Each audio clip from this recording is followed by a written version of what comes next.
as visitors from Toronto spent hardly any time in Calgary, we went from the airport straight into the Rockies. The plan? To camp at different parks and to make our way towards Jasper, where one of my guests would then catch a bus to Edmonton for a wedding. I was pretty excited about this trip, my very first camping experience in the Rockies, and spent most of my free time in July helping to plan the itinerary, book the permits, and to visit my good friends at Mount Poa.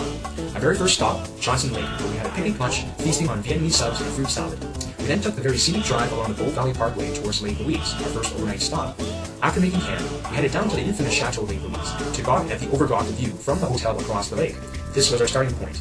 Some 7 kilometers later, we reached the tea house, which looked back on the chateau, now just a tiny dollhouse off in the distance. Along the way, we admired the different rock formations, the different flowers, an odd-looking snow pile, and the brave rock climbers. Not wanting to stop at the tea house, we continued on to the furthest point on this route, where one can basically reach out and touch the glacier. We sat beneath a rock face, where glacial runoff was coming down like a gentle shower. Deceptively hidden beneath layers of loose rock was a monster glacier. Its only signs were the surface claw-like marking cracks that formed when it moved. As we finished off our remaining Viet subs, a loud thunderous clap sounded next to us. We looked up just in time to see a plume of snow coming down the rock face 100 meters away. An avalanche! After hiking it back, we washed up and made ourselves as presentable as possible, for we had reservations at the Fairview dining room inside the chateau. Not your typical campground fare, but a very enjoyable treat at the end of an amazing hike. The next morning, we break camp early and head towards Moraine Lake. The hue of blue of this lake is unreal, tempting you to dip yourself in the shallow body of water. Yet, because it's glacial, it's so cold that no life lives in it. We find a big flat rock nearby, perfect for setting up our stove and having our lakeside breakfast. This is fun, despite having to chase away 2 rather chubby chipmunks who are also interested in joining us for breakfast. We finish and leave just in time, just as the tour buses started arriving. We head north on the Icefields Parkway, escorted by these fascinating mountain peaks. About 2 hours later, we arrive at the Little Hawks Creek campground. This campground is a little different and more minimal than Lake Louise. It employs a self-check-in system and has very little in the way of comfort facilities. We make camp and head down towards the trailhead of the Little Hawks Creek Pass, our next hike. We have now learned that all hikes in the Rockies always begin with an uphill ascent. So after a brutal uphill climb, the view finally opens up to reveal some snow-capped towering peaks. We see off in the distance the silly tourists who are riding these ice buses up the ice field. They look like ants to us, and at this point the view is just breathtaking. We take a break, munch on some meat sticks, and continue on. The trail continues upwards for what seems like forever until finally it levels off and we are now in the pass. The pass itself is a pathway, rather wide in between 2 mountains. Oddly placed snow piles no longer surprise us. At one point, we were trying to take some refuge from the sun, and we decided to rest on one of these glaciers. I decided to dig out a divot on one of these inclined ice walls, creating a makeshift seat for me to sit on. So, there is some glacier in the Rockies right now that has my bum print on it. At one point, B looks to the left and sees something moving.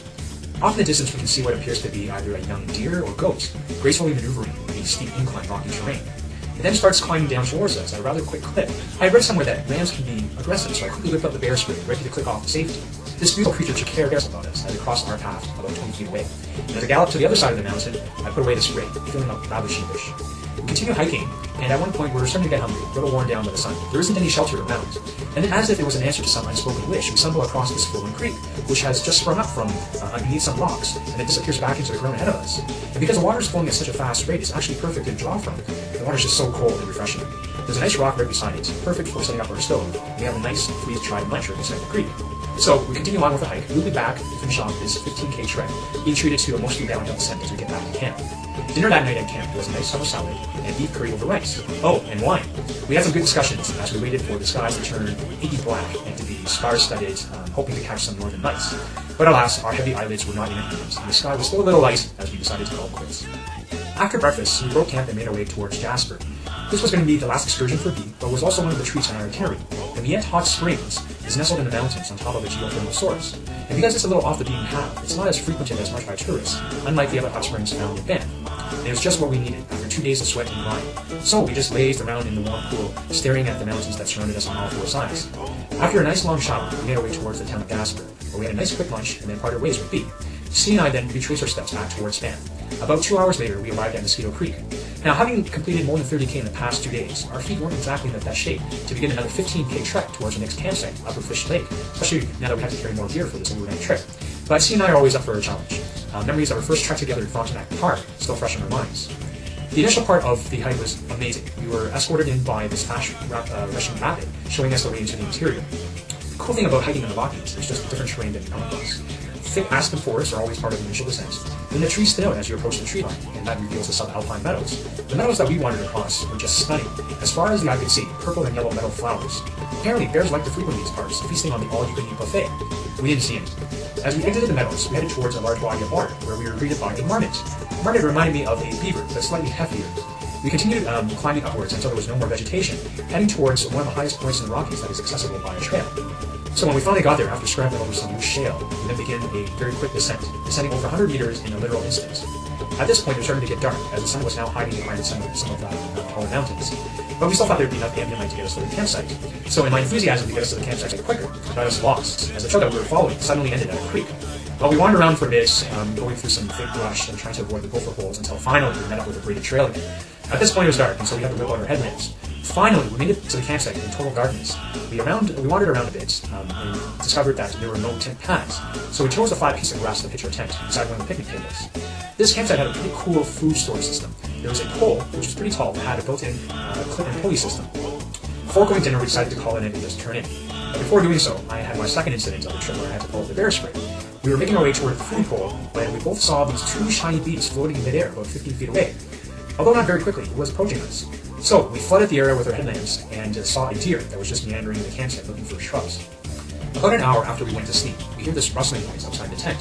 In my sleepy days, I think it's the deer that's grazing nearby. The sound gets closer, so C opens up the vestibule, sticks his head out to have a look. Mentions something about chipmunks, but goes back to sleep after putting our backpacks on top of the picnic table. Perhaps there were food scraps near the table that had attracted these critters. About half an hour later, the sound is back, this time louder. It sounds like gnawing right outside of the tent. So this time I open up the vestibule, stick my head out, and find myself looking right into the eyes of a porcupine. It was chewing on our backpacks. I was still kind of half asleep, so I wasn't really sure why it was doing this. It took me about 2 minutes before I realized that this creature might actually be doing some damage to our gear. So I located a pebble, since my assault of LED light and verbal shooting didn't seem to be working, and skip it towards this creature. I didn't have a heart to hit it directly. Well, that sure got its attention. It quickly turned its back to me, with its quills fully erect. I don't know why, but at that moment my brain was cotton candy. I couldn't remember if porcupines could launch their quills, or if this was a passive defensive mechanism.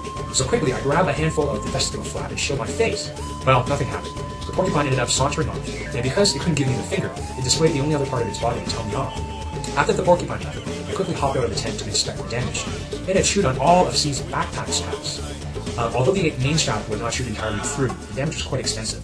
I also noticed that the porcupine had also chewed on the foam hand grips of C's trekking poles. I looked down at my own pack, and nothing. We decided in a discussion later on that day that the salt in C's sweat was much more appetizing to that pork. So I headed back towards the food pole with our backpacks and hung the knapsacks up with our food bag. It was about 4:30 at this point and I was awake. So I sat on the picnic table, armed with a trekking pole, guarding our tent, half expecting the pork to return with reinforcements.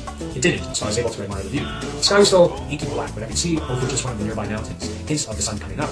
But with the rising sun, mosquitoes started coming out, so I crawled back to sleep, praying that the porcupine would not come back and eat our tent. I'm sad to say that horseflies ended our trip early. We had quite an amazing hike back, especially when we got to the notch with its breathtaking view of the whole area. But the flies just kept with us. DEET didn't seem to work on them, and their bite really does have bite. Both C and I were sunburned from previous days. Our feet were sore and blistered, and I was breaking out into a heat rash. So we decided to just hike to the car and make our way back towards Calgary. Along the way, we snuck into the Lake Louise campground to use their shower facilities. Once we got back to Cowtown, I learned that one of the best cures for what the Chinese call decay is beer. So, over a delicious sushi meal on 4th Street, C and I complied over sake and remedied ourselves with a supper roll. No doubt, our bodies thanked us for being able to sleep on soft beds that night. The following morning, we went to church, and after a hearty bean sun lunch, I dropped C off at the airport. I never did get a chance to use my new water filtration system. It's pretty cool. It uses UV light to kill waterborne gases, such as protozoa, bacteria, and viruses. It's even got a neat little LED mansion built right into it. But what really impresses me is actually the company that designed this, called Meridian Designs. They're into everything from avionics to medical centrifuges to kitchen composters. Everything they have is well built and practical. For example, the bottle came to me shipped in a very simple cardboard box, and the instructions are printed right on the bottle, so there's no need for a wasted printed manual. More importantly, they're actually working on a low-cost, solar-powered version that can be used in developing countries where clean water problems kills more than 2 million people a year. So, after 3 years of being a faithful companion, I get a call last week from the MasterCard CSR, informing me that a weird transaction has occurred. Someone at a Walmart in Florida has put through a $400 transaction. She told me to destroy the card right away, and that she would be sending me a new one. So, goodbye, dear friend.